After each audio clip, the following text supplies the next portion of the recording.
Before we begin, a gentle word.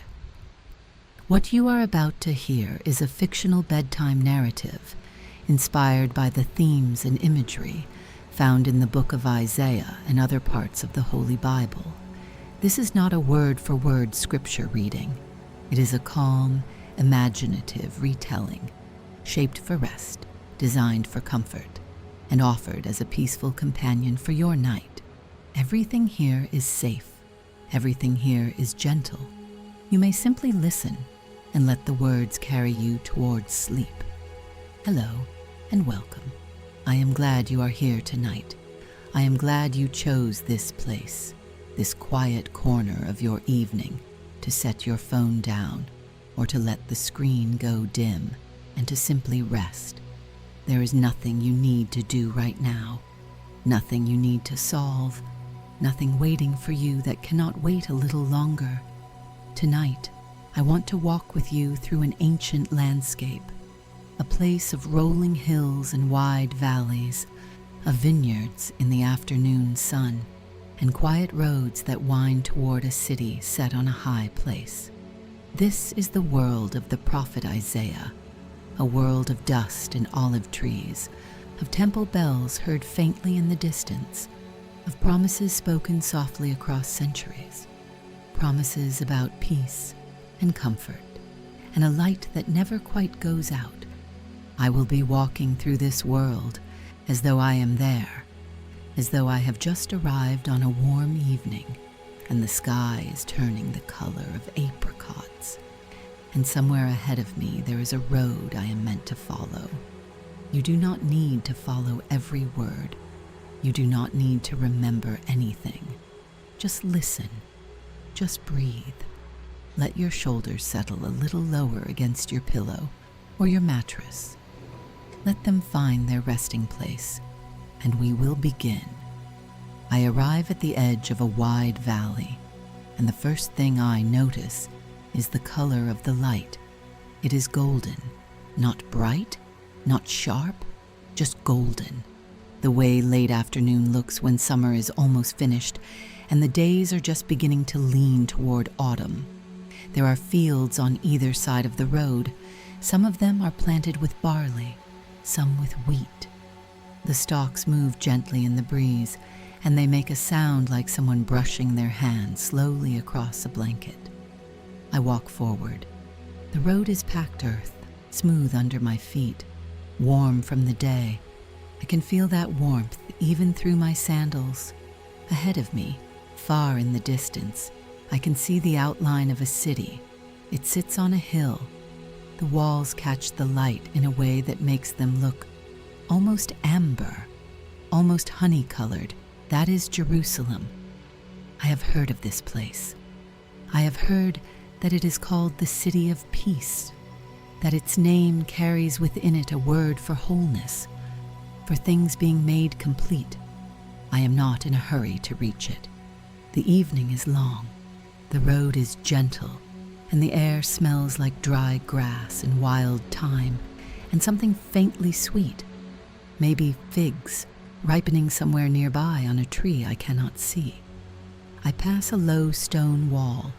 Behind it there is a vineyard. The vines are old. Their trunks are thick and twisted, and they have been trained carefully along wooden stakes. Someone has tended this vineyard for a long time. Someone has cleared the stones from the soil. Someone has built a small watchtower at the corner of the plot, just a simple structure, made from stacked stones, where a keeper might sit during the harvest and watch over the ripening fruit. This reminds me of a story I have heard about this land, a story the prophet Isaiah once told, about a friend who planted a vineyard on a fertile hillside. He did everything right. He dug the ground. He cleared away the rocks. He planted the choicest vines. He built a watchtower and carved out a wine press in the stone. And then he waited patiently for the grapes to come in. But when the fruit finally appeared, it was wild. It was bitter. It was not what he had hoped for. Isaiah told that story as a kind of gentle picture, a way of describing how the land and its people had been given so much care, so much tending, so much patient love, and yet something had gone sideways. Something had turned bitter when it was meant to be sweet. But even in the telling, there was no anger in the prophet's voice. Not really. There was something more like the sadness of a gardener looking at a vine that did not flourish, a quiet ache, a wondering what might still be done. I rest my hand on the warm stone wall and look at the vineyard for a long moment. The grapes here look healthy, small and dark and clustered tightly together. Someone is still tending this soil. Someone still believes the harvest will come. I keep walking. Let your breathing slow just a little if it wants to. There is no right speed, just whatever feels easy. Whatever feels like your body settling into the rhythm of the night. The road begins to climb. Gently at first, just a slight rise in the earth, barely noticeable. But then the incline becomes steadier, and I can feel it in the backs of my legs. The city grows larger ahead of me. I can begin to see details now. Rooftops, trees rising above the walls, the faint movement of people near the gates, and above everything, set on the highest part of the hill, there is the temple. It is not what I expected. It is quieter than I imagined. From here, it looks like a place of stillness, a wide courtyard surrounded by stone walls with a central structure that catches the very last of the evening light. I think of Isaiah again. There is a passage, a moment early in his story, where he describes being in the temple, or perhaps it is a vision of the temple. The boundary between the two is soft, the way boundaries often are in dreams. He says that he saw the Lord, high and lifted up, and that the hem of his robe filled the temple. There were attendants, bright, burning figures with wings, and they called out to one another. Their voices said something about holiness, about the whole earth being full of a kind of glory, and the doorposts shook, and the room filled with a gentle smoke, like incense, like the haze that hangs in the air after a candle has been burning for a long time in a quiet room. I imagine that moment now, not as something frightening, but as something overwhelming, in the way that beauty can be overwhelming, the way a night sky full of stars can make you feel very small and very held at the same time. Isaiah said that in that moment he felt undone. He felt like someone whose words were not clean enough, whose life was not steady enough to stand in a place so full of presence. But then one of the bright figures came to him, and it carried a coal, a small, glowing ember, and it touched his lips with it, and the figure said gently that his guilt was taken away, that he was made clean, that whatever he had carried into that room, he did not need to carry anymore. And then a voice asked a question, a soft question, open and unhurried. Who shall I send? And who will go for us? And Isaiah answered simply, Here I am, send me. I stand on the road looking up at the temple hill, and the evening is coming on fully now. The sky is turned from gold to a soft, deep lavender. The first star appears, just one, faint and steady near the horizon. I wonder what it felt like, that moment, to hear a question like that and to answer so simply. No negotiation, no conditions, just, here I am.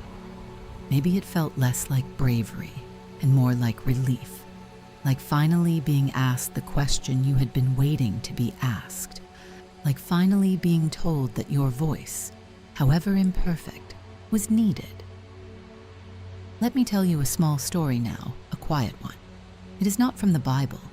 It is just a story that lives in the same air as Isaiah's moment in the temple. A story about being called when you do not feel ready. There was once a woman who lived in a village at the base of a long hill. She was not important by any measure the village used. She mended clothes. She kept a small garden. She had a lamp by her door that she lit every evening, not for any particular reason, just because she liked the way it looked. A small flame in a clay dish, burning steadily through the dark hours. One night, a traveler came to her door. He was tired and his feet were dusty, and he asked only for water. She gave him water and bread, and she let him sit by the lamp. He looked at the flame for a long while, and then he said, "You keep this lit every night." She nodded. She felt almost embarrassed. It was such a small thing, such a small light. He said, "There is a village on the other side of the hill. They have been in darkness for 3 days. Their wells are low, their elders are tired. They need someone to come and sit with them, not to fix anything, just to sit with them, and maybe to bring a light." She looked at her lamp. She looked at her hands, rough from mending, calloused from the garden. "I am not a teacher," she said. "I am not a healer. I would not know what to say." The traveler finished his water and stood. "You would not need to say anything," he said. "You would only need to bring what you already have." She did not sleep much that night. She lay in her bed and looked at the ceiling and thought of all the reasons she was not the right person. Her words were clumsy. Her knowledge was thin. She had never traveled over the hill alone. But in the morning, she filled her lamp with oil. She wrapped the bread she had left in a cloth, and she walked over the hill. The village on the other side was quiet, not empty, just quiet, in the way a place becomes quiet when people have been carrying heaviness for too long. She did not make a speech. She did not announce herself. She simply sat down near the center of the village, and she set her lamp on a stone, and she waited. By evening, a child had come to sit beside her. Then, an old man. Then a woman carrying a baby. They did not ask her to solve anything. They just sat in the small circle of her light, and someone began to talk, slowly, carefully, about what had been hard, and someone else listened, and the lamp burned on. She stayed for 7 days, and when she left, they asked her to come back, and she did, many times, always with the lamp, always with bread. She never stopped feeling like she was not enough, but she went anyway, and the going was the thing that mattered. Let your jaw soften now if you notice any tension there. Sometimes we hold tightness in the jaw without realizing it. A clenching, a pressing of the teeth together. You can let that go. Let your mouth rest slightly open if that feels comfortable. Let your tongue settle against the floor of your mouth. There is nothing to hold on to right now. I enter the city through a gate on the western side. The streets are narrow and lantern-lit. The stones beneath my feet are worn smooth by centuries of footsteps. I can hear voices somewhere, not loud, just the murmur of families finishing their evening meals. The clink of clay cups, a child laughing softly behind a wall. I find a quiet courtyard and sit on a bench beneath an old fig tree. The leaves are broad and dark, and they move gently in the night breeze. From here, I can see a portion of the sky. The stars are coming out in earnest now, dozens of them, then hundreds, filling the darkness with small, steady points of light. Isaiah spoke about the stars.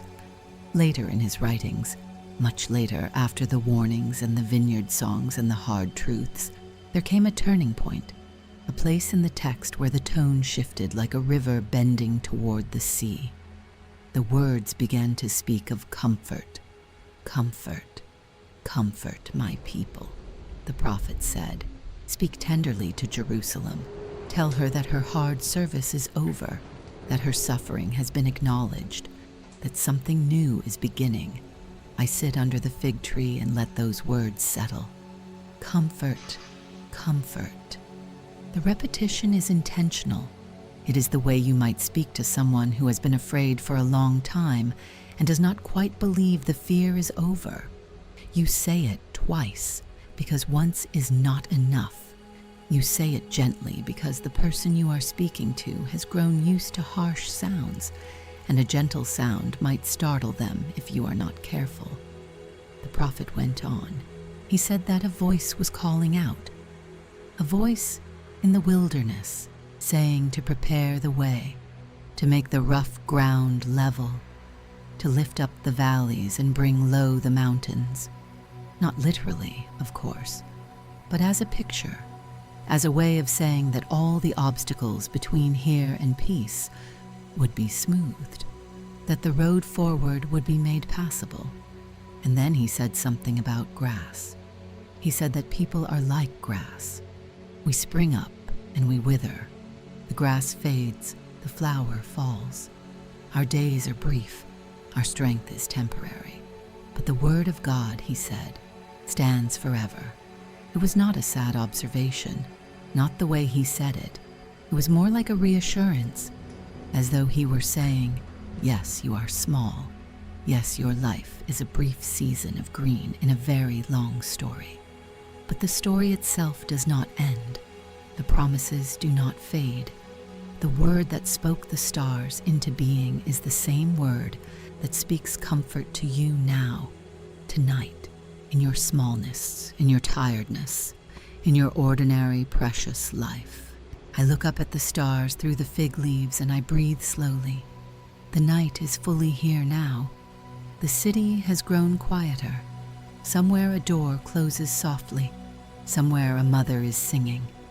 I cannot hear the words, only the melody, rising and falling like a gentle wave.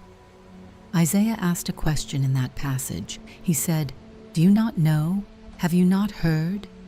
The Lord is the everlasting God, the creator of the ends of the earth. He does not grow tired. He does not grow weary. His understanding no one can fathom." And then the words that so many people have carried with them through long nights and difficult seasons. He gives strength to the weary. He increases the power of the weak. Even young people stumble and fall, but those who wait, those who hope, those who simply remain, they will find their strength renewed. They will rise up on wings like eagles. They will run and not grow weary. They will walk and not faint. I love that the passage ends with walking, not flying, not running, walking. Because most of life is walking, isn't it? Most of life is just putting one foot in front of the other, day after day, not in dramatic sprints or soaring flights, but in the quiet, steady, unglamorous rhythm of showing up, making breakfast, driving to work, calling someone you love, going to bed, waking up, doing it again. The promise is that even in the walking, especially in the walking, you will not faint. You will not collapse. Something will sustain you that you cannot see. Let your eyelids grow heavy now, if they want to. You do not need to keep them open. You do not need to see anything. The words will still be here. The story will still unfold. You can listen with your eyes closed just as easily as with them open, maybe even more easily.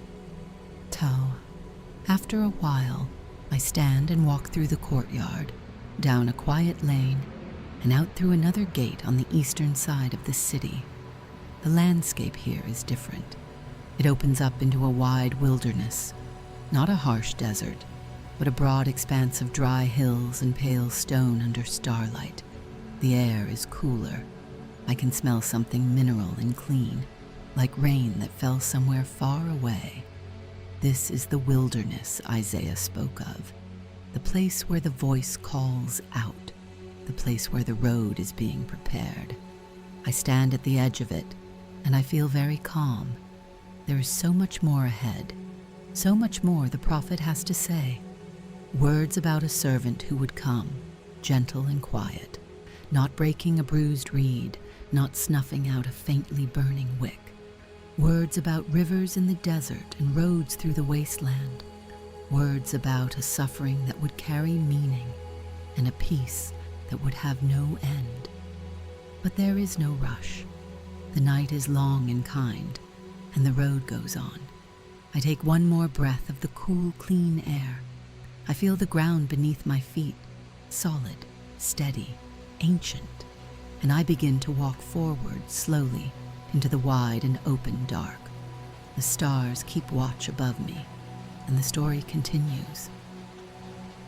Let your hands relax now, wherever they are, resting on your chest, beside you on the bed, tucked under your pillow.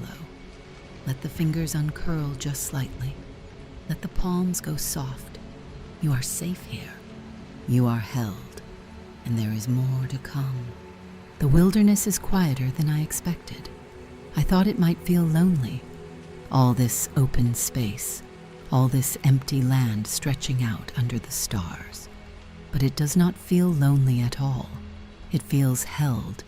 It feels the way a pause feels in the middle of a long conversation.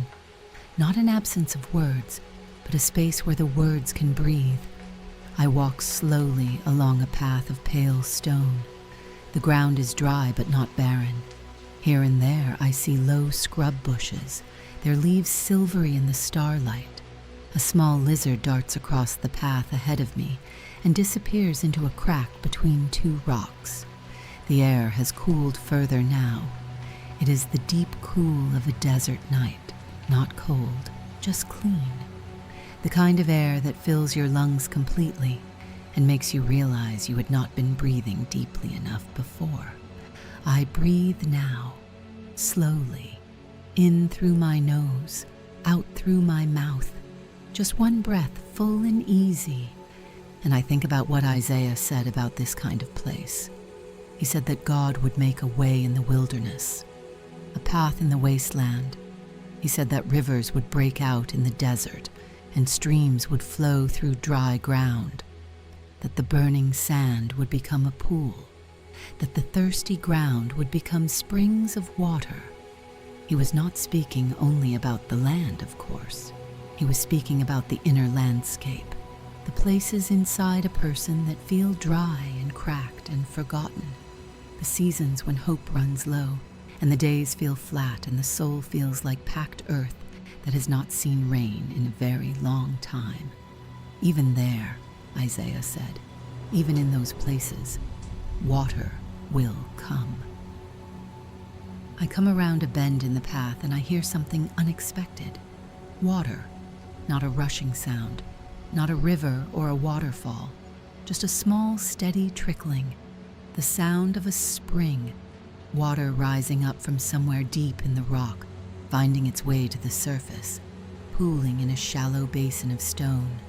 I kneel beside it. The water is cool and clear.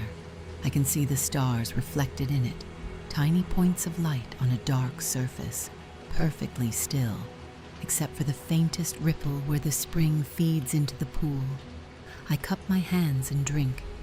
The water tastes like stone and minerals, and something faintly sweet. It tastes like the earth itself, like something ancient and clean and endlessly patient. Isaiah spoke about water often. It was one of his favorite images. In a land where rain was precious and wells were the center of community life, water meant everything. It meant survival, yes, but it also meant joy. It meant abundance. It meant that someone had provided. There is a passage where the prophet says, "With joy you will draw water from the wells of salvation." And the word he uses for joy is not a quiet word. It is a full word, a deep word, the kind of joy that comes not from everything being easy, but from knowing that even in the difficulty, there is a source that does not run dry. I sit beside the spring for a while. I let the sound of the water fill the silence. I let the cool air rest against my skin. And I remember another thing Isaiah said, perhaps the most tender thing.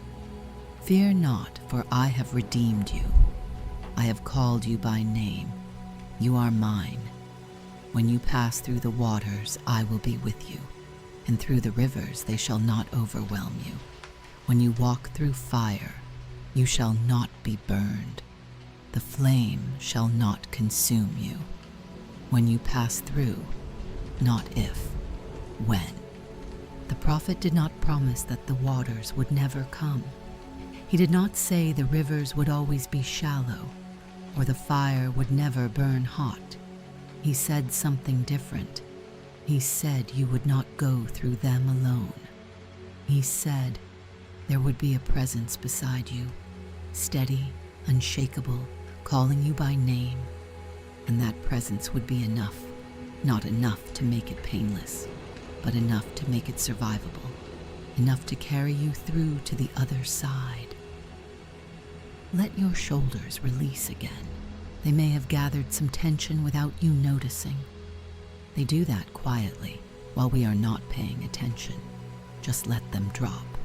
A fraction of an inch, maybe less, just enough to feel the difference. You are doing nothing wrong. You are exactly where you should be. Let me tell you another small story now, a made-up one, a gentle one.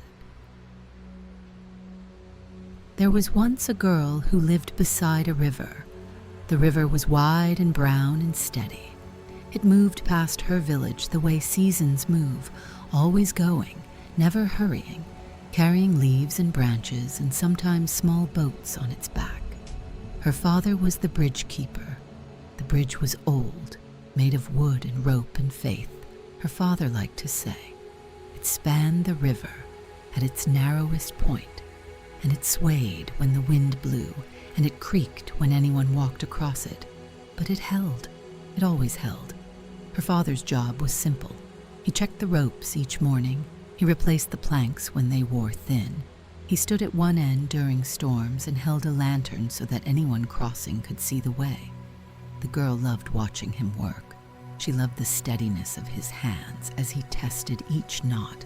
She loved the way he spoke to travelers, calmly, warmly, as though each one was expected, as though he had been waiting for them specifically. One autumn, the rains came heavier than anyone could remember. The river rose.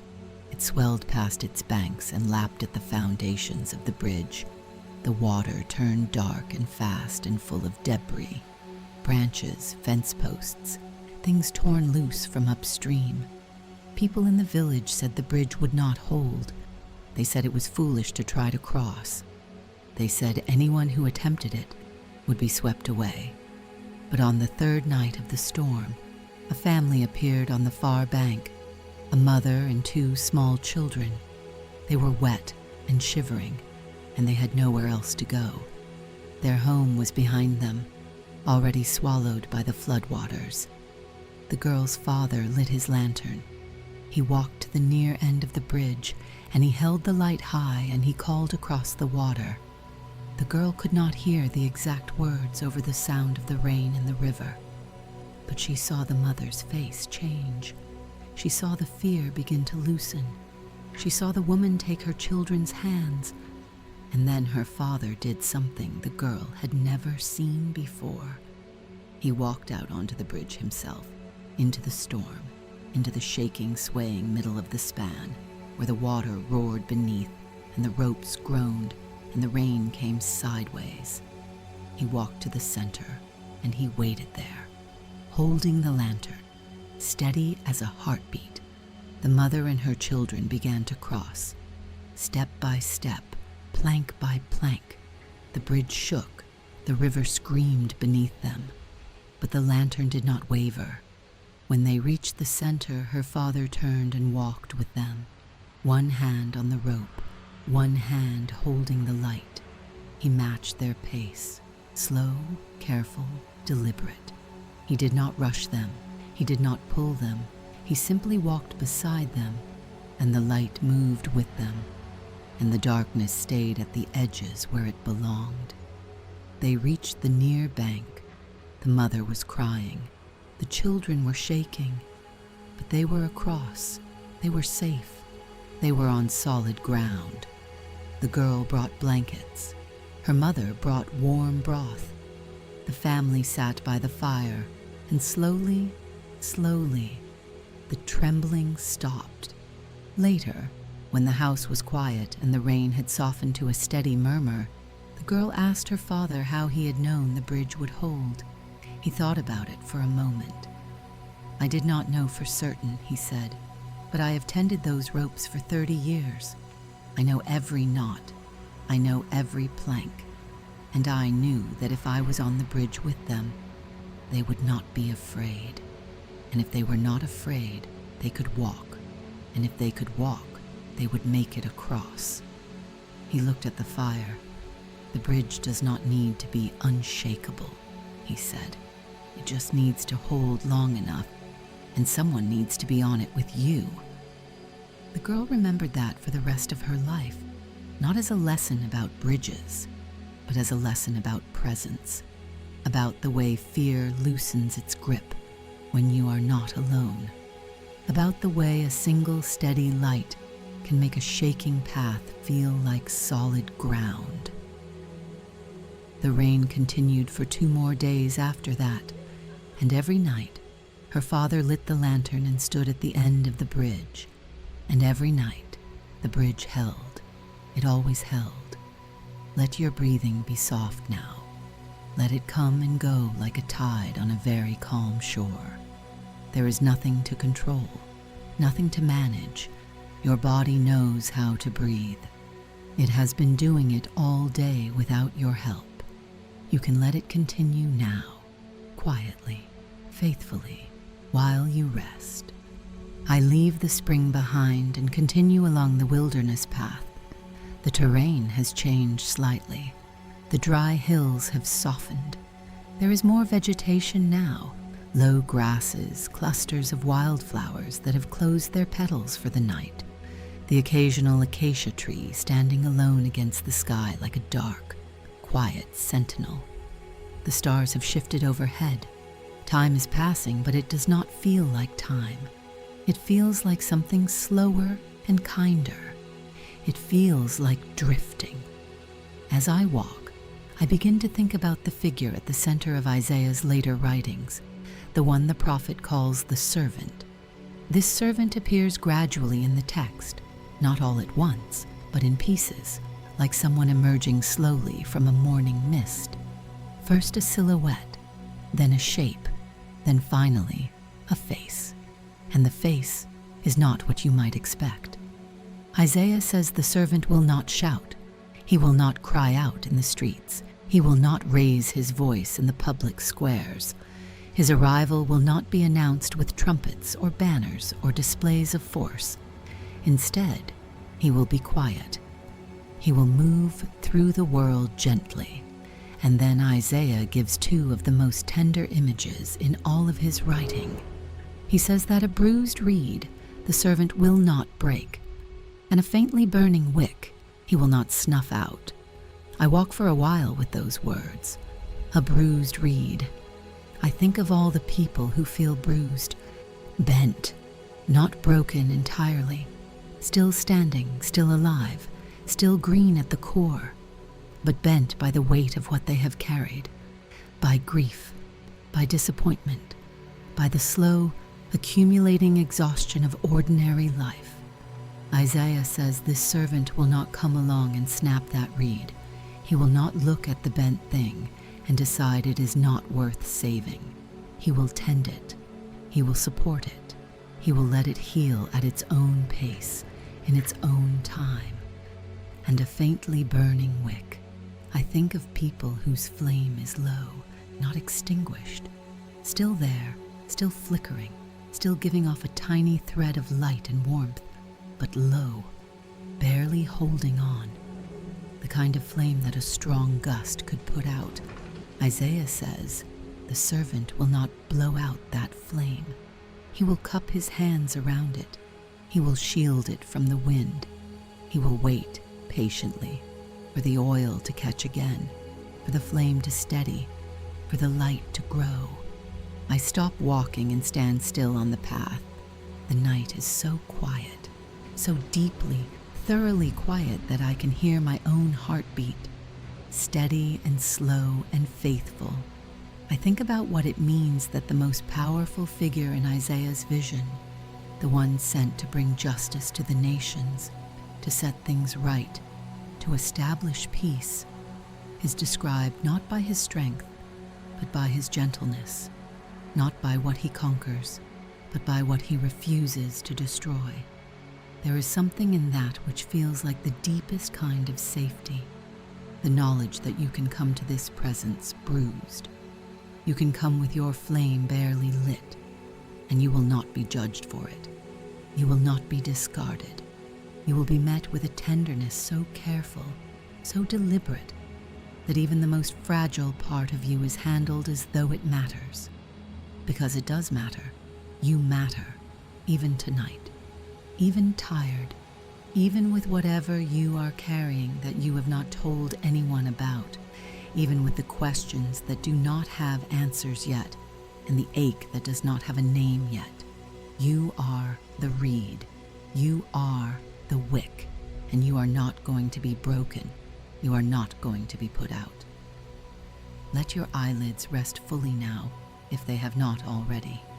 Let them close the way a door closes at the end of a long day, softly, completely, with a quiet click of arrival. You are home in this moment. You are resting. That is enough. One more story for now, a small one, almost a lullaby. In a village by the sea, not a sea I can name, just a sea wide and gray-blue and stretching to the horizon, there lived a man who mended nets. He was not a fisherman himself. His hands were not made for boats or sails or hauling lines against the current. His hands were made for thread and needle and the patient work of weaving broken things back together. Every evening the fishermen would bring their nets to him. The nets were always torn, always frayed, always stretched and pulled and damaged by the work of the day. Sometimes the holes were small, a few broken threads, easy to repair. Sometimes the damage was severe, great rents torn by rocks or heavy catches or simple age. The mender never complained. He never looked at a net and said it was too far gone. He simply sat on the stone wall outside his cottage with the sound of the waves behind him and the lantern lit beside him, and he worked. His fingers moved quickly but without rushing. He could feel where the weakness was just by running his hand along the mesh. He knew which knots would hold and which would fail. He knew how to reinforce a section that had been repaired too many times. He knew when to patch and when to weave new thread in from the beginning. The fishermen trusted him completely. They would leave their nets in a pile at his door and go home to their families, and in the morning the nets would be folded neatly, whole again, ready for the water.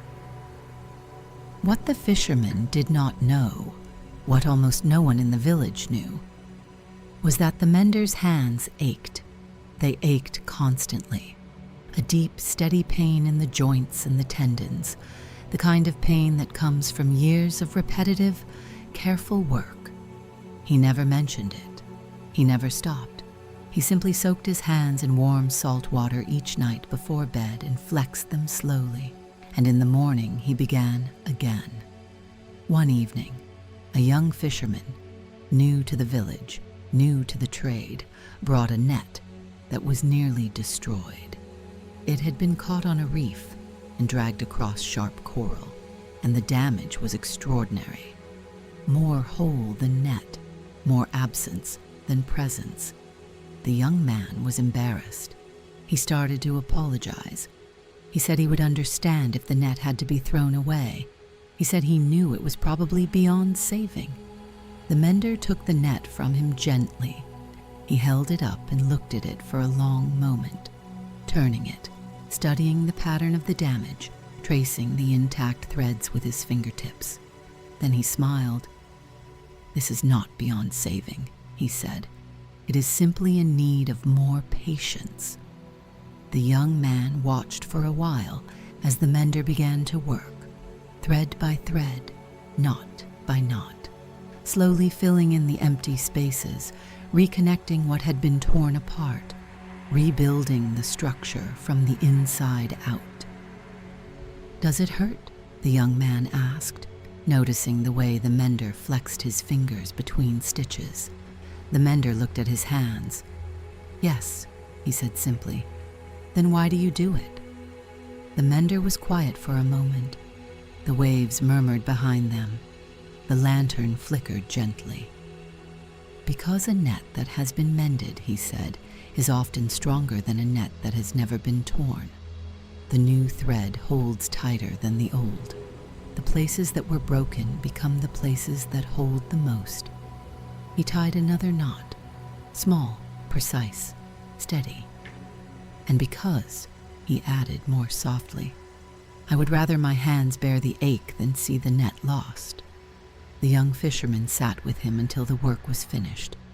It took most of the night. But when the sun came up and the mender held out the completed net, it was whole, not perfect. You could see the places where the new thread met the old, the seams of repair, the evidence of damage and restoration. But it was whole, and it was strong. The young man took it out on the water that morning, and it held. It held through the entire season. It held through storms and heavy catches and all the ordinary wear of use. And whenever anyone asked him about his net, why it looked different, why the thread was uneven, why some sections were newer than others, the young man said the same thing.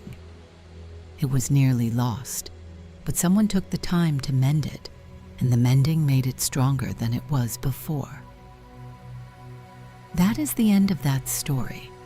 It is not about anything in particular, or maybe it is about everything in particular. You can decide in the morning, or you can let it go entirely and simply feel the rhythm of the words as they fade. Let your hands rest now. If your fingers are curled or your fists are tight, let them open. Let the palms go soft. Let the fingers relax against the sheets or the blanket, or wherever they have settled. Your hands have done so much today.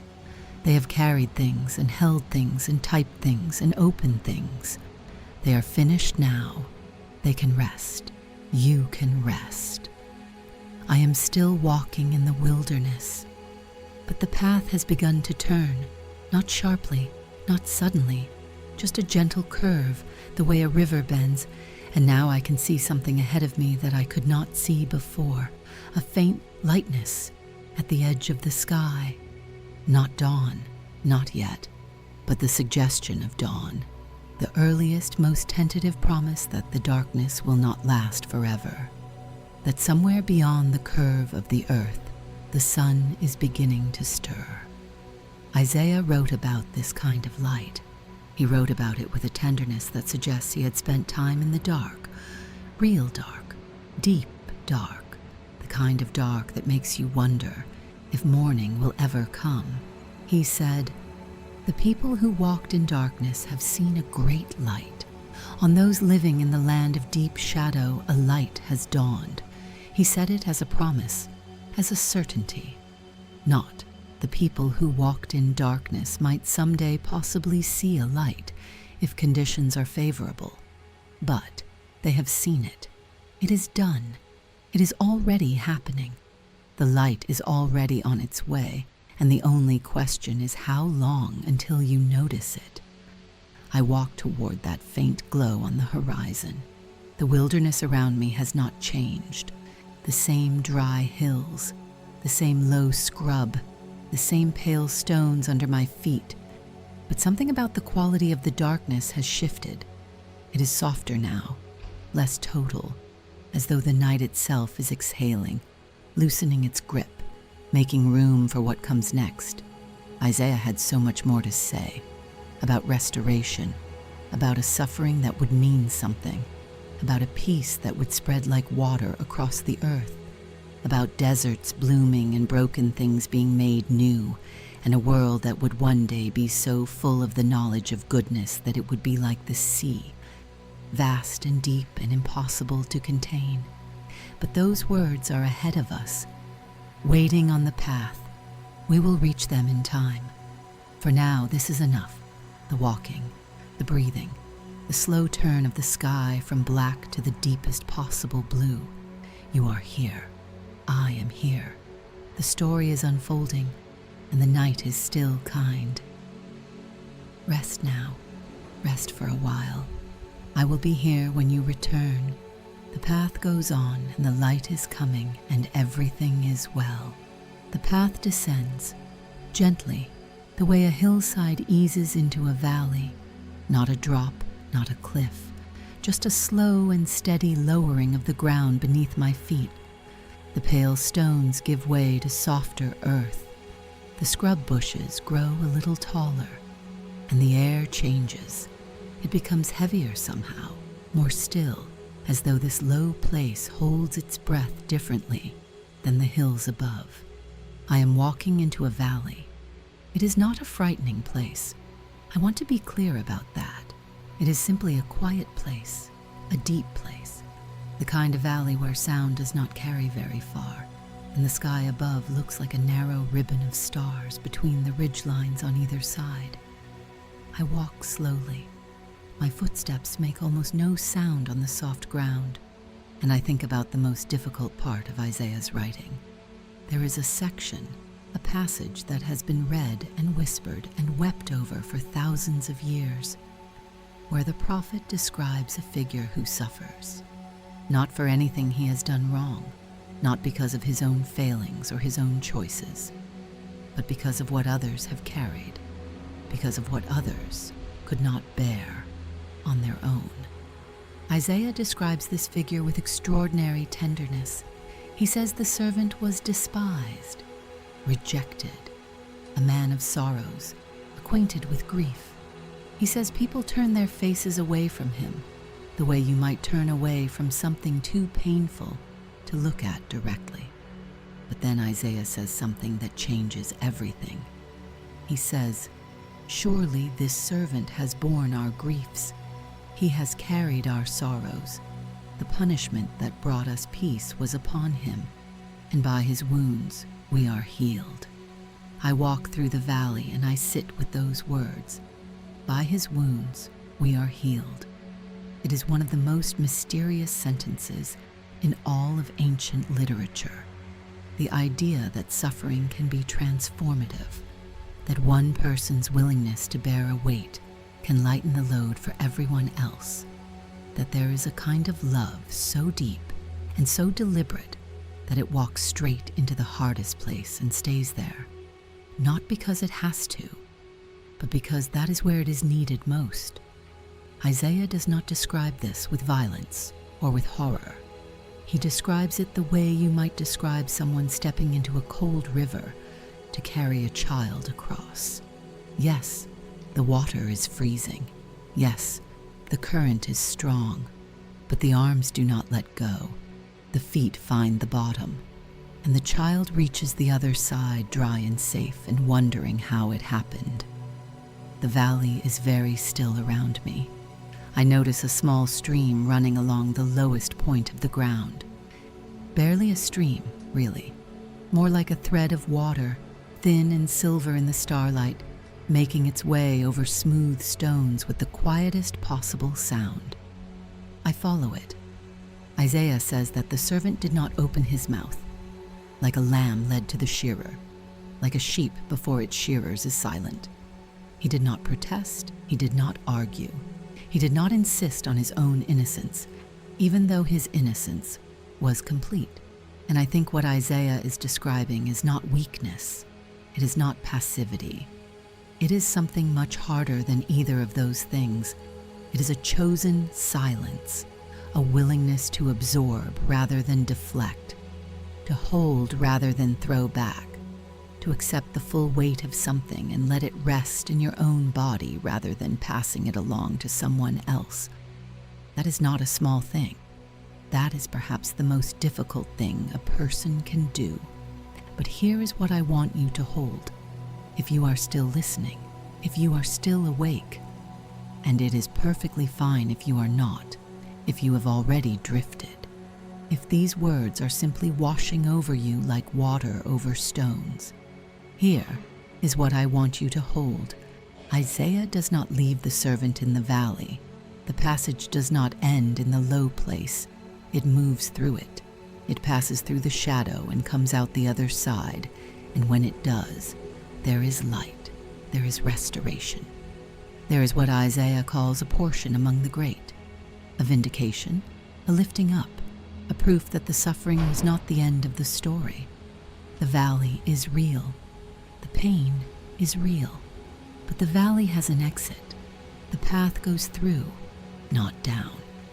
And on the far side, something is waiting that makes the crossing worth it.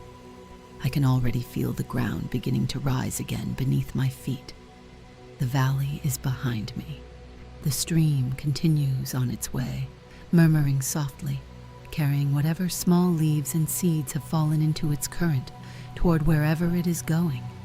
And I keep walking, upward now, gently upward, toward the other side. Let your whole body soften now, not just your shoulders or your jaw or your hands, all of you.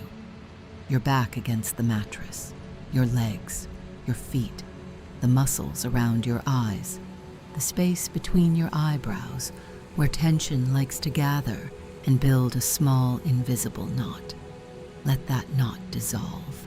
Let it melt like frost in the first warmth of morning. You have carried enough today. You can set it all down now. Every task, every worry, every conversation you replayed in your mind, every decision you are still turning over. Set it down. It will be there in the morning if you need it. But tonight, it is not yours to hold. Let me tell you another story, a slow one, a soft one. In a village at the foot of a mountain, there was a tradition.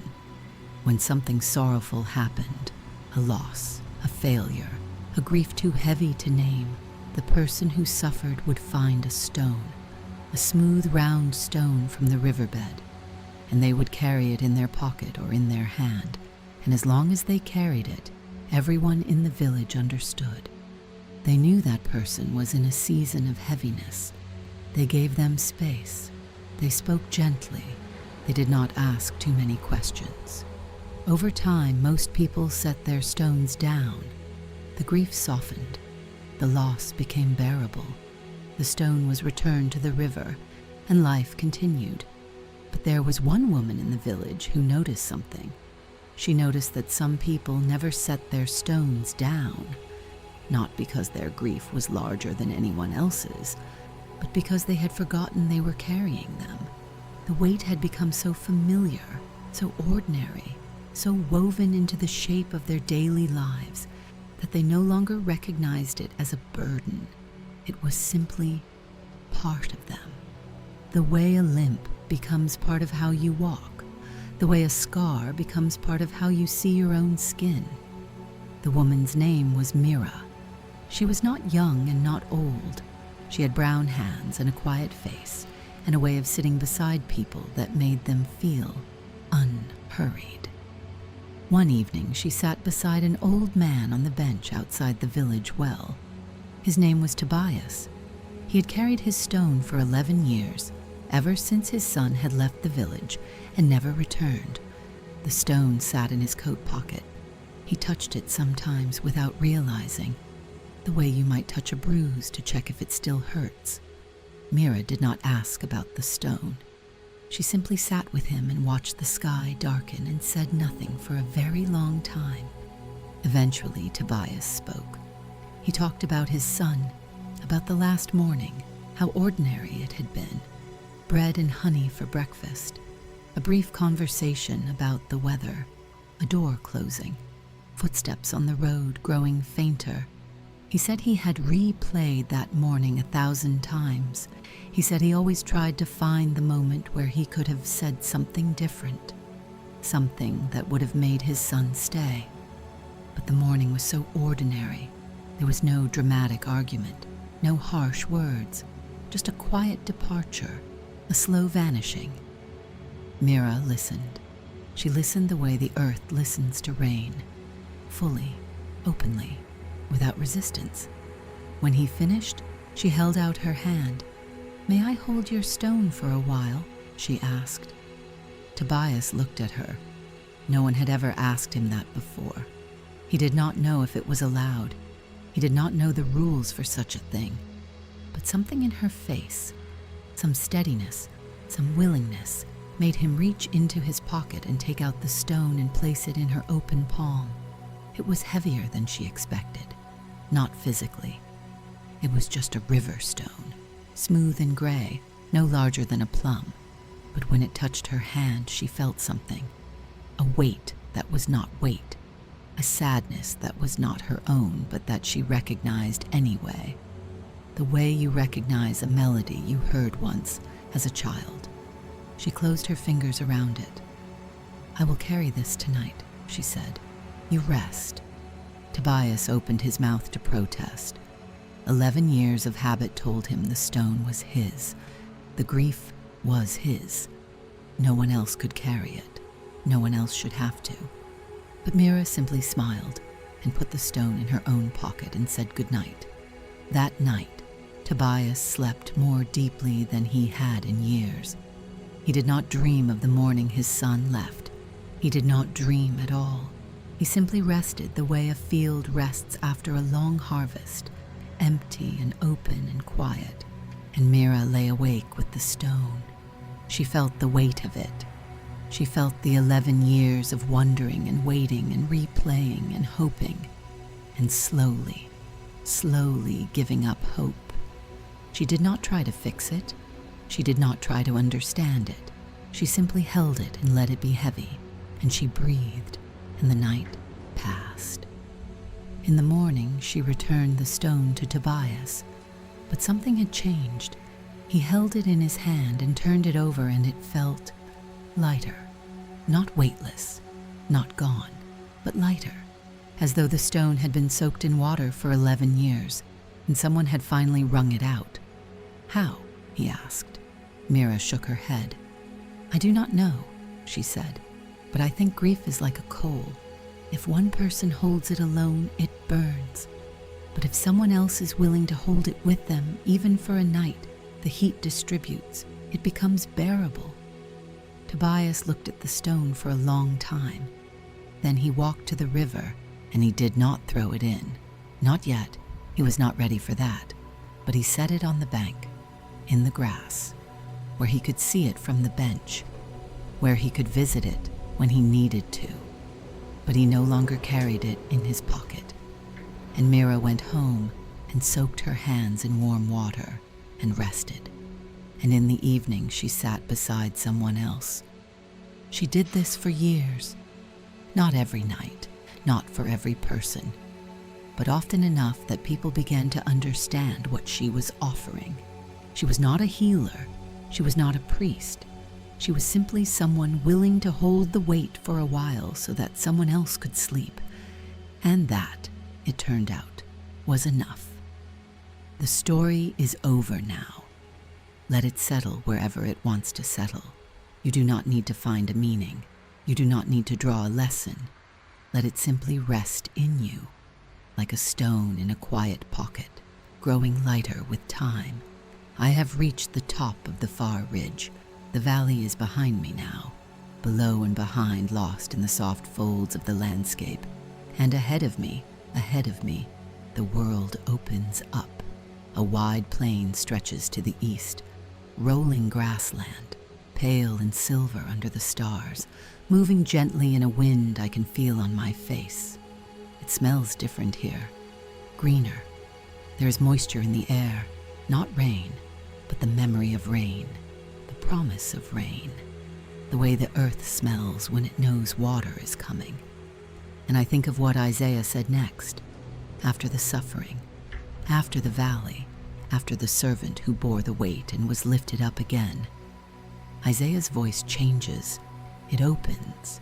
It expands, like a window thrown wide in a room that has been closed for too long. He says, "Forget the former things. Do not dwell on the past. See, I am doing a new thing. Now it springs up.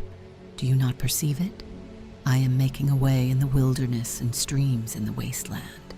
Now it springs up, not eventually, not someday, not after you have earned it or figured it out or become the person you think you need to be.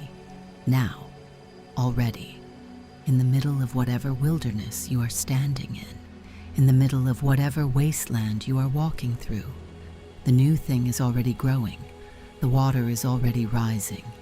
You may not be able to see it yet. You may not be able to feel it yet, but it is there, beneath the surface, in the roots, in the hidden places where things begin before they become visible. I walk out onto the wide plain. The grass is knee-high and soft, and it parts around me as I move through it. Each blade bends and then springs back, leaving no trace of my passing. Isaiah goes on. There is a passage, chapter 55, that has always felt to me like the most generous invitation ever written. He says, "Come, everyone who thirsts, come to the waters, and you who have no money, come, buy and eat. Come buy wine and milk without money and without price. Without money, without price. There is no entrance fee. There is no qualification. There is no test you must pass, no credential you must earn, no proof of worthiness you must present at the door.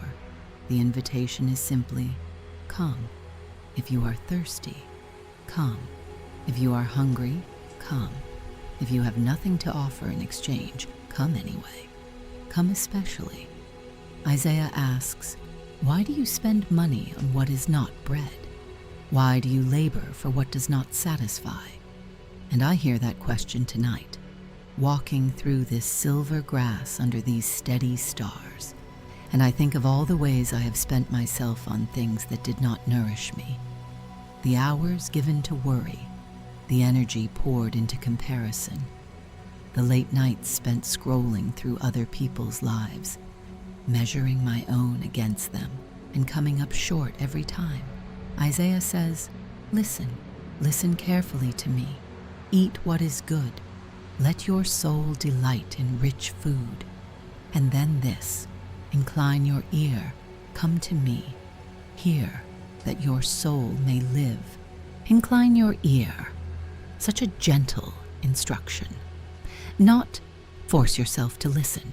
Not pay attention or else. Just lean in a little. Tilt your head toward the sound of something good. Let the words come to you the way music comes to you when someone is playing in another room. You do not have to go to it. You just have to stop and be still and let it reach you. The wind moves across the plain, and the grass bends in long, slow waves, like the surface of a green and silver sea. Isaiah finishes that passage with one of the most beautiful images in all of his writing. He says, "As the rain and the snow come down from heaven, and do not return there without watering the earth, making it bud and flourish, so that it yields seed for the sower and bread for the eater, so is my word that goes out from my mouth. It will not return to me empty. It will accomplish what I desire and achieve the purpose for which I sent it." Rain does not fall and then go back up. It soaks in, it does its work.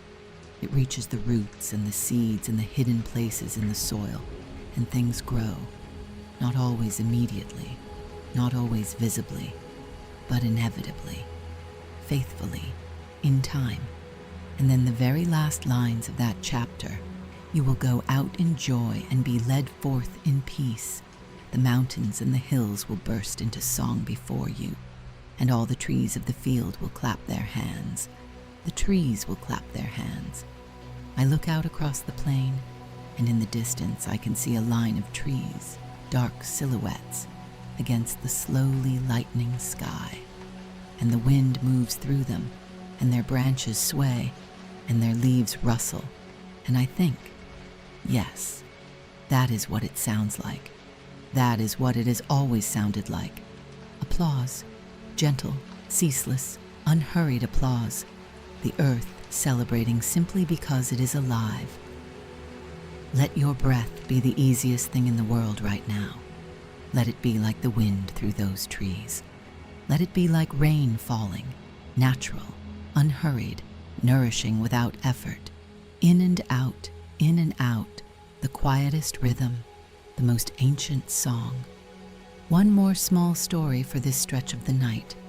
A sleepy story, a growing story. And there was once a man who lived in a town where nothing grew. That is not exactly true.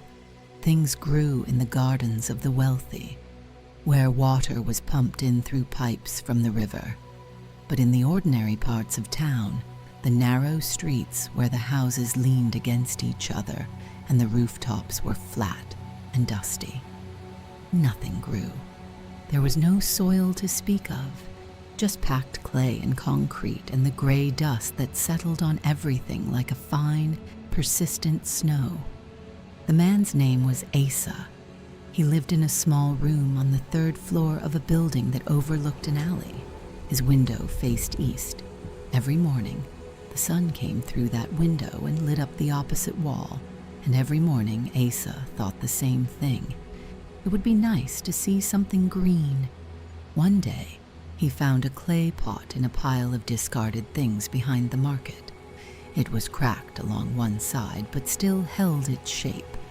He carried it home and filled it with what he could find: a handful of dirt from a construction site, some dust swept from his floor, a few crumbled leaves from a tree in the park 2 streets over. He did not have seeds. He did not know what to plant, so he simply watered the pot each morning with a small cup of water from his kitchen, and he set it on his windowsill, and he waited. Nothing happened for a long time. His neighbor, an older woman named Ruth, saw the pot on his windowsill and asked what he was growing. "I do not know," he said honestly. "I am just watering the dirt and seeing what happens." Ruth laughed, not unkindly. She thought it was a strange and sweet thing to do. Weeks passed. The pot sat in the sun. Asa watered it every morning. The dirt remained dirt. No green appeared. No sprout, no shoot, nothing. He thought about giving up many times. It seemed foolish. A cracked pot of swept-up dust on a windowsill in a town where nothing grew. Who was he to expect something different? What made him think his small cup of water could change anything? But every morning the sun came through the window, and every morning he poured the water. It had become a ritual, a small act of faith so modest it barely qualified as faith at all. More like habit, more like stubbornness, more like the quiet refusal to stop hoping, even when hope felt like the most unreasonable thing in the world. On the 43rd day, he was not counting, but Ruth was. A small green thread appeared at the surface of the dirt. Asa almost missed it. It was so thin, so pale, so tentative that it could have been a trick of the light, but it was real. He knelt beside the windowsill and looked at it closely, and it was real. A single sprout, barely half an inch tall, reaching upward with the blind, determined optimism that all growing things share. He did not know what it was. He did not know where the seed had come from, whether it had been in the construction dirt or in the crumbled leaves, or whether it had simply blown in on the wind one afternoon when the window was open. It did not matter. He watered it more carefully now. He turned the pot so the sprout would get even sunlight. He asked Ruth if she knew anything about plants, and she said no, not really. But she had an old book that might help, and she brought it over, and they sat together at his small table and looked at pictures of seedlings and tried to match them to the little green thread on the windowsill. The sprout grew, slowly, in the way that all real growth happens, not in dramatic leaps, but in daily, barely perceptible increments. A millimeter here, a new leaf there, a slight thickening of the stem that you would not notice unless you were paying very close attention. Asa was paying very close attention. By the end of the second month, the plant was 6 inches tall. It had 4 leaves. They were dark green and shaped like small hearts, and they turned to follow the sun throughout the day. Ruth brought a pot of her own. She filled it with the same kind of scraped-together soil and set it on her own windowsill, 1 floor below. Asa gave her a cutting from his plant, a small piece of stem with a single leaf, and she placed it in the dirt and began her own daily watering. By the end of the year, there were 11 pots on windowsills along the alley, 11 small green plants, growing in cracked and mismatched containers, fed by nothing more than ordinary water and ordinary patience and the ordinary, unremarkable stubbornness of people who wanted to see something alive in a place where nothing was supposed to grow. The plants never became a forest. They never transformed the town. They were just plants, just green things in clay pots, growing because someone watered them. But the alley looked different. The light fell differently when it filtered through leaves. The air smelled different, faintly green, faintly alive, in a way that was hard to name but impossible to miss. And Asa, who had started it all with a cracked pot and a cup of water and no seeds and no plan, and no reason to believe anything would come of it. Asa would sit by his window in the evening and watch the leaves move in the breeze, and he would feel something he had not felt in a very long time. Not pride exactly, not accomplishment, something quieter than that, something more like gratitude, like wonder, like the feeling you get when you realize that you planted nothing. You just made space and added water, and life showed up on its own. Because that is what life does when you give it even the smallest chance.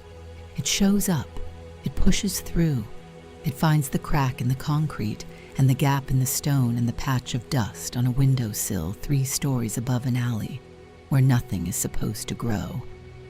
And it grows anyway. Benta, you do not need to be awake for this next part. If sleep is coming, if it is already here, already settling over you like a warm and heavy blanket, you can let it come. You can let go of the words. You can let go of the stories. They will keep. They are patient. They will wait for you. Sleep is not something you have to chase. It is something you allow, something you welcome, like rain, like a green thread pushing through the soil. It comes when you stop trying and simply make space. I am still walking across the wide plain. The grass is thinned now, giving way to open ground again. But this ground is different from the wilderness I walked through earlier. It is softer, more yielding. There is moisture in it. My footprints leave faint impressions that slowly fill with dew. The sky ahead of me is changing.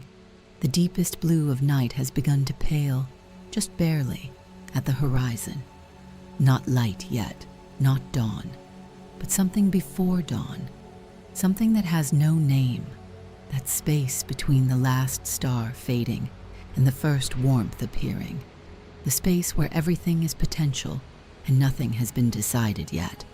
I can hear birds, not singing, not yet, just stirring. Small rustlings in the grass, the faint flutter of a wing adjusting on a branch. The world is waking up, but slowly, gently, in its own time. Isaiah still has so much to say about a kingdom of peace where the wolf lies down with the lamb, about a child who leads them, about a world remade, not destroyed, and rebuilt from scratch, but healed, restored, made new from the inside out, the way a garden is made new each spring. Not a different garden, the same garden, but alive again. Those words are waiting for us further along the path. They are patient words. They have been patient for thousands of years. They can wait a little longer. For now, I walk. The dew collects on my sandals and on the hem of my clothes. The air is cool and sweet, and somewhere far ahead, still invisible, still hidden beyond the curve of the earth. The sun is rising. It rises every day. It has never once forgotten, and it will not forget today. Rest now. Rest deeply. The path continues, and I will be here, walking gently, when you are ready to listen again. The plain is wide and unhurried, and I am in no rush to cross it. My footsteps have slowed. The rhythm of my walking has matched itself to something. I'm not sure what. Perhaps the rhythm of the night itself. Perhaps the rhythm of my own breathing. Perhaps they are the same thing. The grass returns as I walk further, taller here, lusher, fed by whatever hidden water runs beneath this ground, and scattered through the grass, I begin to see trees. Not a forest, just single trees, spaced widely apart, each one standing in its own generous circle of space. Broad canopied trees with thick trunks, the kind of trees that have been growing for a very long time and have nowhere else to be. I pass beneath one and look up. The branches spread above me like open hands. The leaves are dark against the sky, and through them I can see stars. Fewer now, as the sky continues its slow, imperceptible brightening, but still there, still keeping watch. I sit down at the base of the tree. The trunk is wide enough to lean against, and the bark is rough but warm, and it feels good to rest. And here, sitting in the grass beneath this ancient tree, I think about one of the most beloved passages in all of Isaiah's writing. It comes early in the book, chapter 11, but it describes something that feels like it belongs at the end, like it belongs in the place where all stories arrive, if they travel far enough. Isaiah describes a shoot growing from a stump, a branch bearing fruit from roots that everyone thought were dead, and from that shoot a figure emerges, someone on whom the Spirit rests. The Spirit of wisdom and understanding, the Spirit of counsel and might, the Spirit of knowledge and of a deep, reverent awe. And this figure does not judge by what his eyes see. He does not decide by what his ears hear. He judges with righteousness. He decides with equity. He speaks on behalf of the meek. He holds space for those who have no one else to hold space for them. And then Isaiah paints a picture. The wolf will live with the lamb. The leopard will lie down with the goat. The calf and the lion and the yearling together, and a little child will lead them. The cow will feed with the bear. Their young will lie down together, and the lion will eat straw like the ox. The infant will play near the cobra's den. The young child will reach into the viper's nest. They will neither harm nor destroy on all my holy mountain, Isaiah says. For the earth will be filled with the knowledge of the Lord as the waters cover the sea. I sit beneath the tree, and I let that picture rest in my mind. It is not a picture of the world as it is. I know that. You know that. Isaiah knew that. The world as it is still contains wolves and lambs in their usual arrangement. It still contains fear and harm and the distance between what things are and what they could be. But Isaiah was not describing what is. He was describing what is coming, what is being built, slowly, invisibly, in the deep places beneath the surface of things. A future so peaceful that the very categories of predator and prey dissolve. A world where the most vulnerable creature, a child, an infant, can move freely among the most dangerous things and come to no harm. Not because the dangerous things have been destroyed, but because they have been transformed, because something in them has changed, because the knowledge of goodness has filled them so completely that there is no room left for harm, as the waters cover the sea. That is the part that stays with me. Not a trickle of peace, not a puddle, not a pond, but an ocean. A flood of goodness so vast and so deep that you cannot find the bottom, cannot find the edges, cannot find a single dry spot where harm could take root. I lean my head back against the tree trunk and close my eyes. The bark is warm against the back of my neck. The grass is soft around me, and somewhere, in the branches above, a bird shifts in its sleep, a small rustling, a faint chirp, barely there and then gone. Even the birds are resting. Even the wind has settled to a murmur. The whole world, it seems, is holding still in this space between darkness and light, waiting for what comes next with a patience that borders on faith. Your body is heavy now, pleasantly heavy. The way a body feels when it has finally, truly stopped moving. When all the effort of the day has drained away, and what remains is simply weight, the good weight of a living body at rest, the weight of bones and breath, and the quiet, faithful work of a heart that does not need to be told to keep beating. Let that heaviness hold you. Let it press you gently into your mattress, into your pillow, into whatever soft surface is supporting you right now. You are supported. You are held. The earth beneath you is steady, and the night above you is kind. One last story, the quietest one, the one closest to sleep. There was a field at the edge of a village that no one used. It was not a bad field. The soil was fine. The grass grew tall and green in the spring. Wildflowers appeared in summer, blue and yellow and a soft papery white.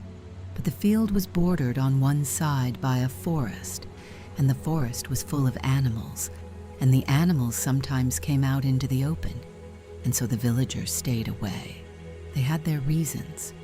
There were foxes in the forest, and deer, and once, years ago, someone had seen a bear at the tree line, a large dark shape moving slowly through the underbrush.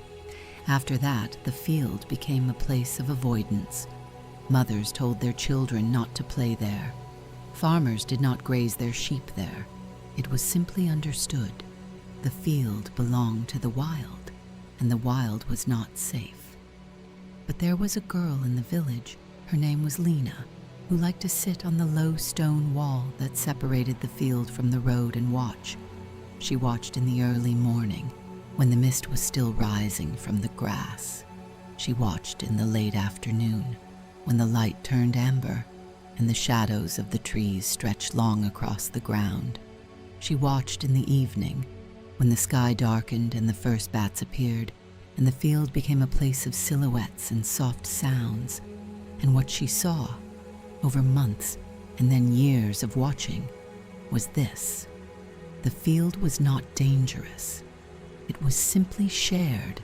The foxes came at dawn.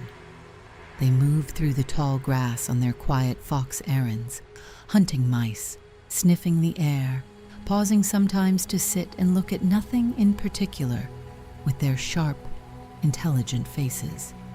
They were not interested in the village. They were not interested in Lena. They were simply living their small fox lives in the space that was available to them. The deer came at dusk.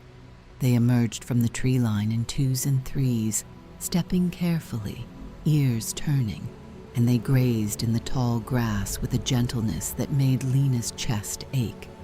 They were so careful, so alert, so aware of everything around them. But in the field, after a few minutes, their heads would lower and their ears would relax, and they would simply eat, calmly, peacefully, as though they had decided that this place, for now, was safe. And on certain evenings, rare evenings, maybe once a month, the bear would come.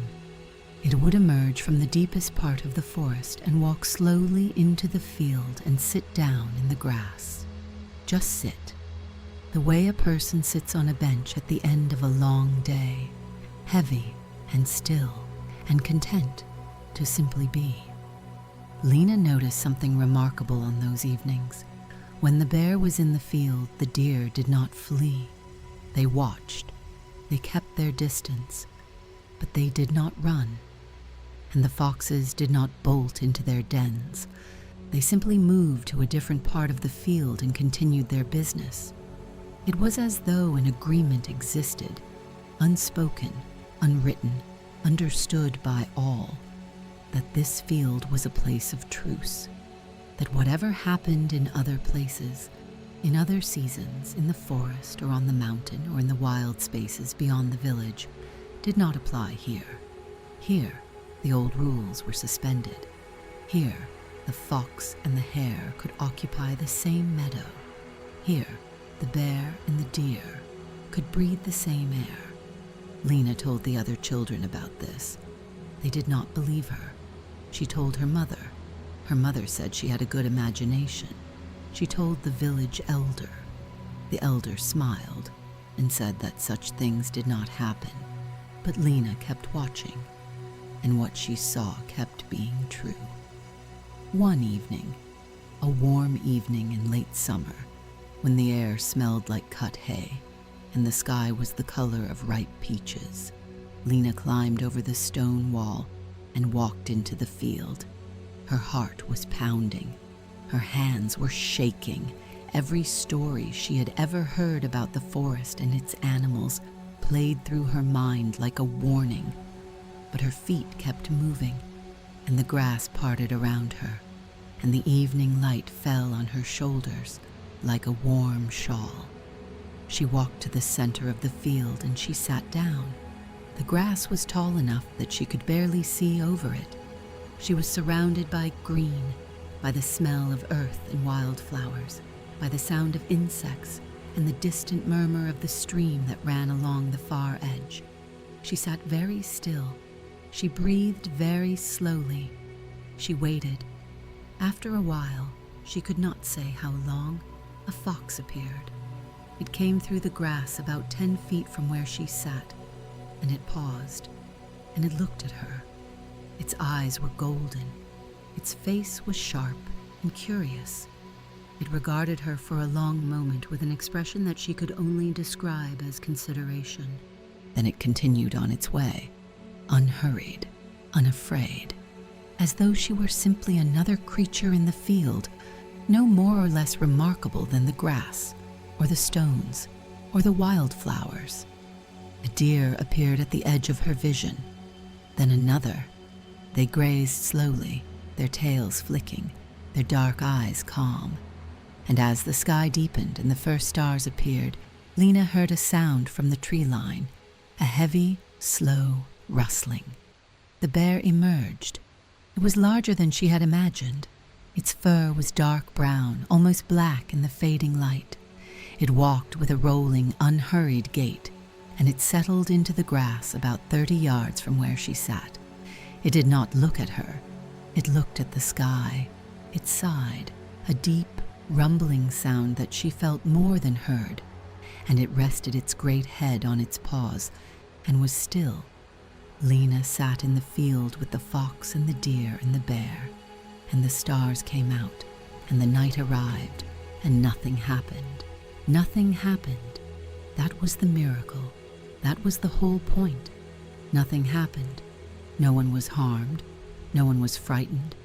No one was chased or caught or consumed. They simply existed, together, in the same space, under the same sky, breathing the same air, and the peace of the field held them all. Lena went back to the village that night, and she did not tell anyone what she had experienced, not because she was afraid, but because she understood that some things do not need to be explained. Some things only need to be witnessed. Some things only need to exist quietly in a field at the edge of a village to prove that the world is capable of more tenderness than we usually allow ourselves to believe. She went back many times after that, and the field was always the same, and the peace always held. And in the years that followed, when life was difficult, when things were hard and the world felt sharp and unsafe, she would close her eyes and return to that field in her mind.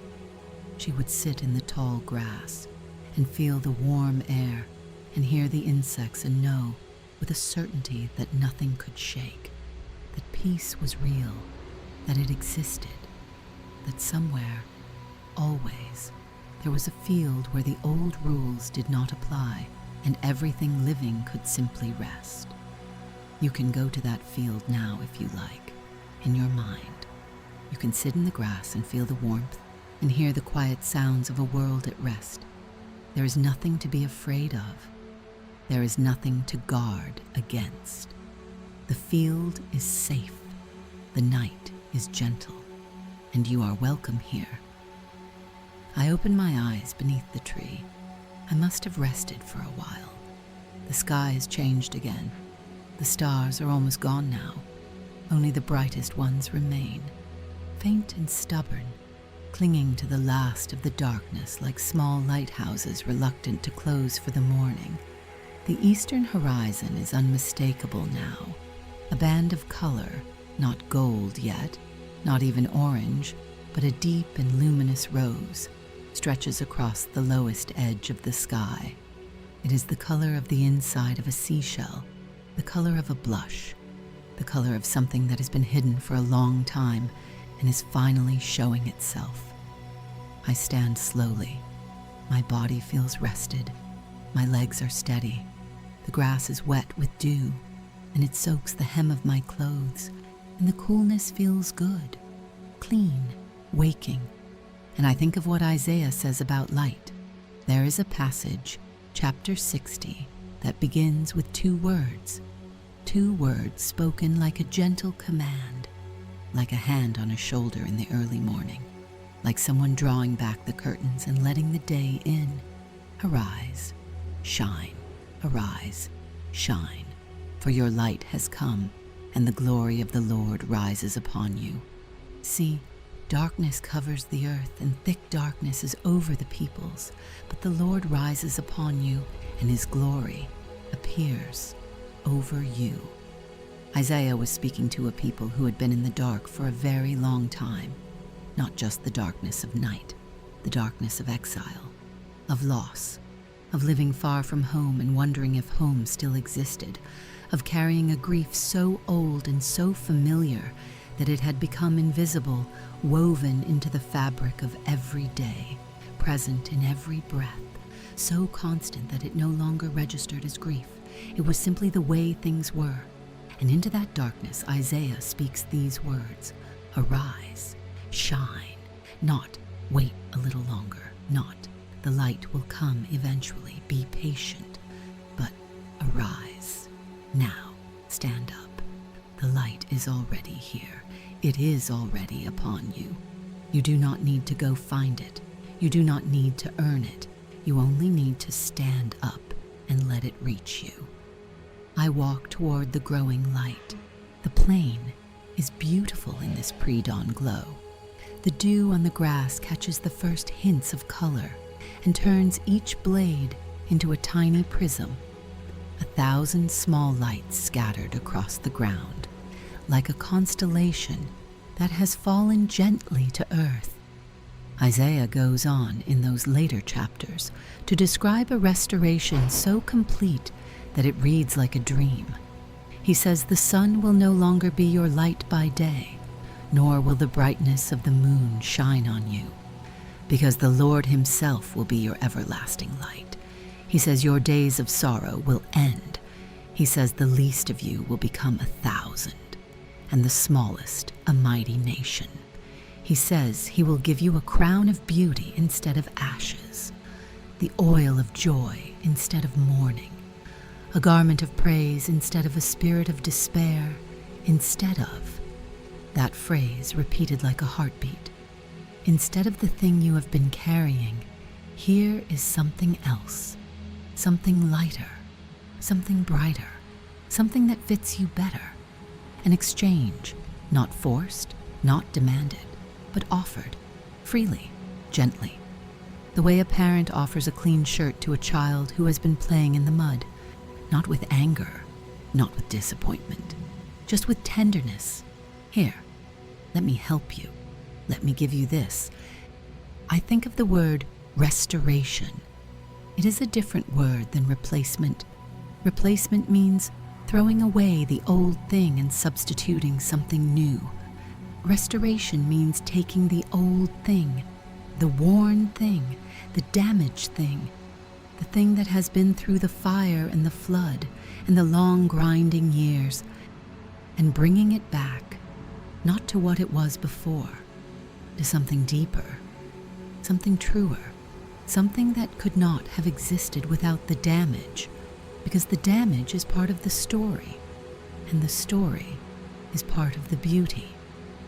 Isaiah sees this, the whole arc of his writing, from the vineyard song at the beginning to the peaceable kingdom in the middle to this blazing restoration at the end, is the arc of a world being restored, not replaced, not erased and started over, but healed, thread by thread, knot by knot, the way the mender of nets worked, the way Asa watered his pot, the way the bridge keeper's daughter brought blankets to shivering travelers, patiently, faithfully, with a love that does not give up. And then, near the very end of his writing, Isaiah speaks of something so vast and so new that language almost cannot contain it. He says, "Behold, I create new heavens and a new earth. The former things will not be remembered. They will not come to mind. But be glad and rejoice forever in what I create. For I create Jerusalem to be a delight and its people a joy. I will rejoice over Jerusalem and take delight in my people. The sound of weeping and of crying will be heard in it no more. No more weeping, no more crying, not because the weeping never happened, not because the tears were meaningless, but because the story has moved past them, because the narrative has arrived at a place so filled with joy that the old sorrows, real as they were, heavy as they were, are like candles in the sunlight, still there, but no longer the dominant source of light. Let your eyelids be closed now, completely closed, heavy and soft and perfectly still. If thoughts come, and they may, the mind is a restless traveler, let them come and let them go. Do not follow them. Do not argue with them. Simply notice them the way you would notice clouds passing across a wide sky. They appear, they drift, they dissolve, and the sky remains. You are the sky, not the clouds, the sky, wide and deep and endlessly spacious. The light is coming. I can feel it now, not just see it, but feel it. A warmth on my face, on my arms, on the tops of my hands. The sun has not crested the horizon yet, but its advance guard is here. A golden glow that spreads across the plain like warm water, touching everything, changing everything, turning the dew-soaked grass from silver to amber. I walk slowly. There is nowhere I need to be. The path has widened. It is no longer a single track through the wilderness or a narrow route through a valley.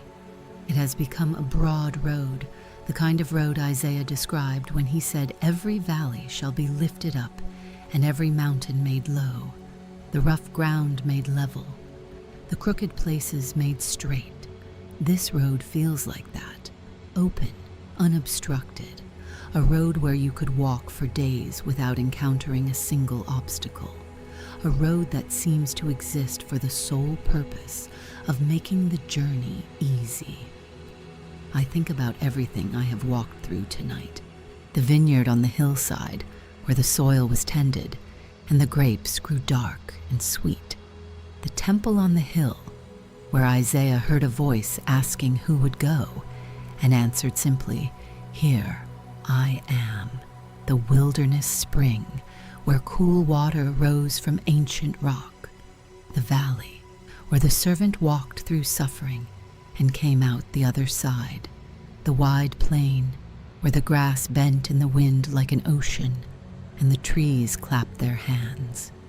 It has been a long walk, a full walk, a walk through the whole arc of a prophet's vision, from the first trembling encounter with holiness to the final breathtaking promise of a world made new.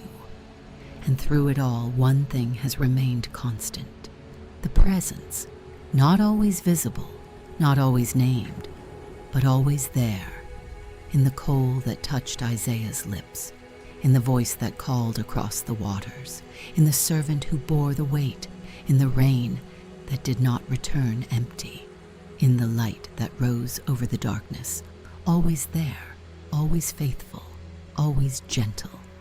Isaiah's final chapters return again and again to this theme, that God is near, that God is present, not in the distant way of a king in a far-off palace, but in the intimate way of a mother comforting her child. As a mother comforts her child, so will I comfort you, God says through the prophet. And you will be comforted. I hold those words as I walk. As a mother comforts her child, I think of the particular quality of a mother's comfort, not the comfort of explanation.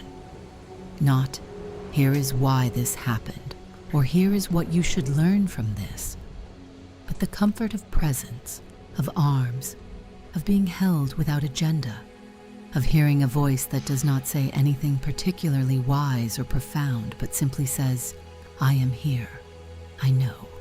I am here.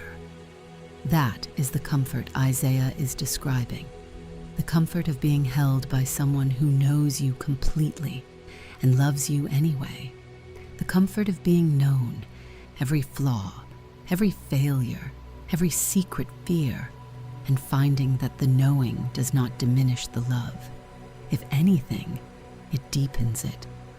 The sky is lighter now, a pale gold, edged with rose. The horizon has become a line of fire, not harsh fire, not burning fire, but the warm, welcoming fire of a hearth at the end of a long journey. The fire that says, you are almost home, you are almost there, a little further, a few more steps. I walk those steps. The road curves one final time, and ahead of me I see something that makes me stop.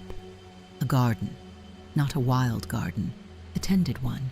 Neat rows of green, low stone walls, fruit trees heavy with figs and olives, and something that might be pomegranates, dark red and full and glowing like small lanterns in the early light. There is a bench at the center of the garden, beneath a canopy of leaves, and there is water, a small fountain, barely more than a trickle, running from a stone basin into a shallow channel that winds between the rows of plants. I walk into the garden and I sit on the bench. The stone is cool, the air is fragrant, earth and leaves and the faint sweetness of ripening fruit. A bird begins to sing, just one at first, a single clear note repeated 3 times.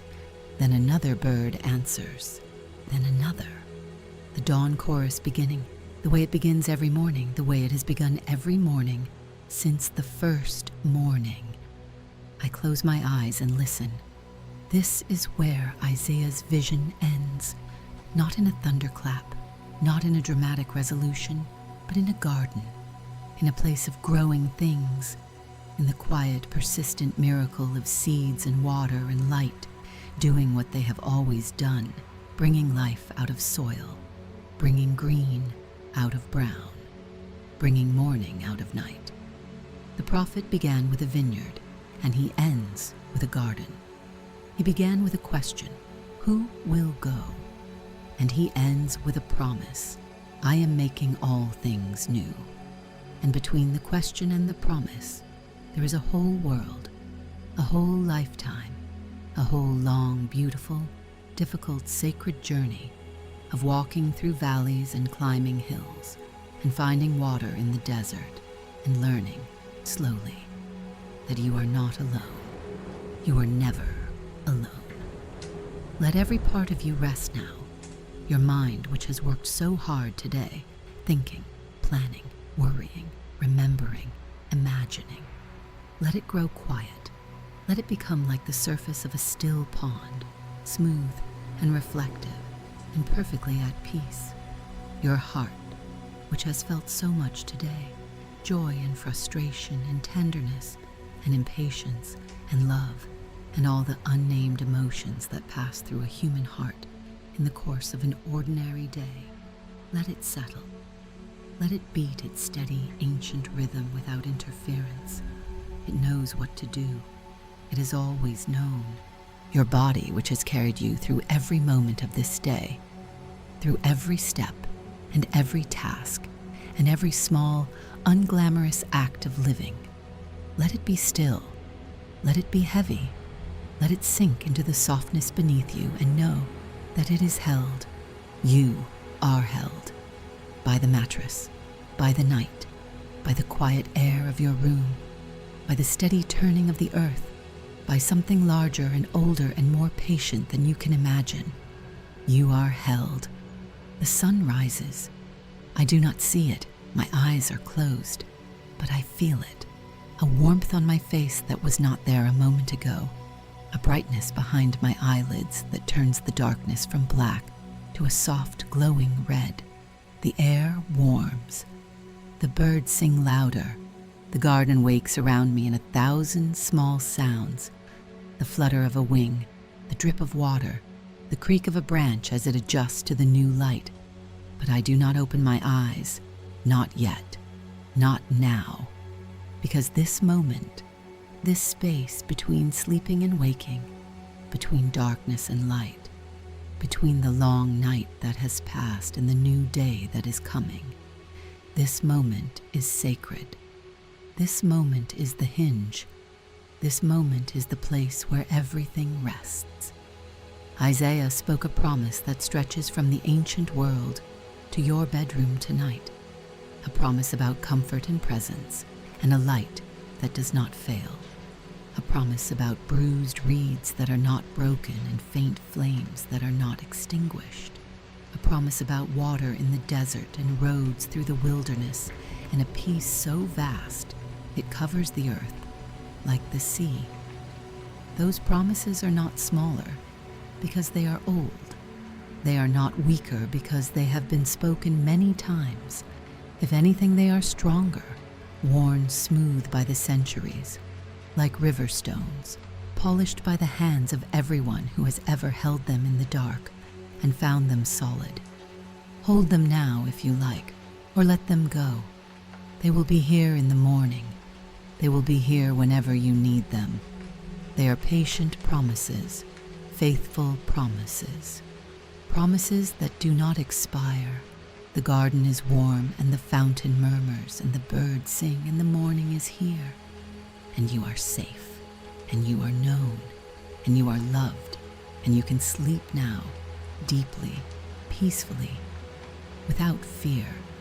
The night has been long and kind, and the story is finished, and the light has come. Good night. Good night.